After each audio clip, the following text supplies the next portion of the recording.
La idea de que las farmacéuticas crean las enfermedades y cronifican la enfermedad, el 11S, la idea de que la llegada a la Luna fue un montaje, la teoría de que las vacunas provocan autismo y son un dispositivo de control por los gobiernos y la creencia de que los extraterrestres existen y se comunican con los poderosos. Vale. Bueno, pues es interesante señalar que hay un estudio que ha tratado la conspiración desde un punto de vista capitalista y dice que los conspiranoides o este movimiento es un gran mercado, una gran industria que genera muchísimos millones de euros al año. Está en el trabajo los datos más concretos. Bien, entonces ahora vamos a aplicar esto al discurso creado sobre el medio ambiente. Y en este sentido vamos a diferenciar entre el discurso oficial y el discurso outsider o el discurso alternativo.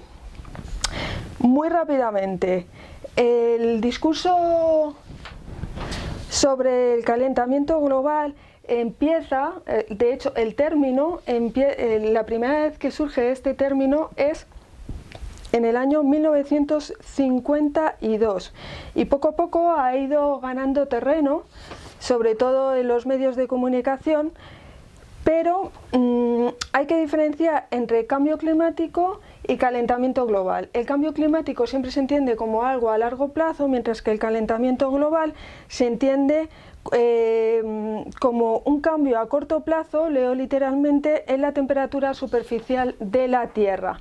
Ahora estos dos términos están viéndose sustituidos por el de emergencia climática y crisis climática dentro del discurso oficial. Hasta el punto de que en el 2019 el término crisis climática fue elegida la palabra del año del diccionario Oxford. Muy interesante. Termina aquí la parte del discurso oficial y comenzamos con las teorías de la conspiración sobre el medio ambiente. Bien, como no, que es un clásico, las chemtrails, que es la idea de que el cielo se riega con yoduro de plata e envenenan e impiden el libre curso de las lluvias, el fenómeno natural de la lluvia, ¿no? O digamos que lo están corrompiendo o pervirtiendo, ¿no? En segundo lugar, el HAARP, que es un arma de los Estados Unidos para crear terremotos artificialmente, sobre todo en los países en vías de desarrollo. Tercera teoría, el calentamiento global no existe, la negación sobre el calentamiento global. Cuarta teoría, la de que el CO2 no contamina, y la tercera teoría, la Agenda 2030 esconde un plan globalista que lo que quiere es instaurar un nuevo orden mundial. Bueno, pues vamos a analizar ahora, vamos a analizar ahora la última parte del trabajo. ¿Qué hemos pretendido hacer aquí? Pues lo que queríamos era ver hasta qué punto la creencia de la negación sobre el cambio climático o el calentamiento global, que en nuestro trabajo lo hemos usado de forma sinónima, aunque ya hemos dicho que en puridad hay una diferencia conceptual, semántica entre estos dos términos, pero de cara al trabajo así lo hemos utilizado de forma sinónima. Bien, pues continúo.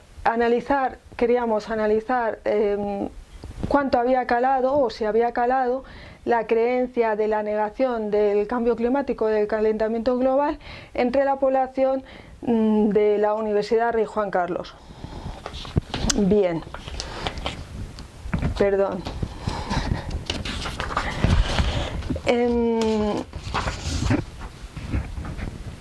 Nosotros hemos hecho un breve formulario, donde hemos preguntado, entre las preguntas temáticas, hemos preguntado la edad y si el participante o el usuario, el objeto o sujeto de estudio, leía libros o leía de internet. Ninguna de estas dos variables han terminado siendo muy relevantes porque al principio no teníamos pensado restringir el estudio a la Universidad Rey Juan Carlos, pero luego nos dimos cuenta de que para aumentar su representatividad era mejor hacer una muestra poblacional mucho más específica, y es por eso que esta pregunta, sobre todo la de la edad, dejó de ser relevante, así como la de si se leían libros o si se leía directamente de internet.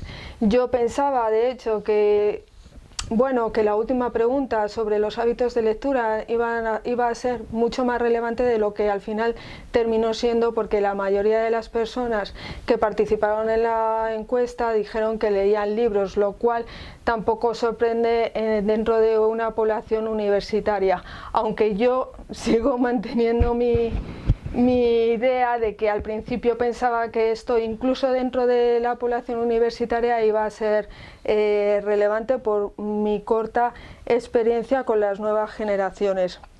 Bien, bueno, pues vamos a ir un poco cuáles fueron los resultados. La primera pregunta fue la de en la primera pregunta se preguntó, un momento.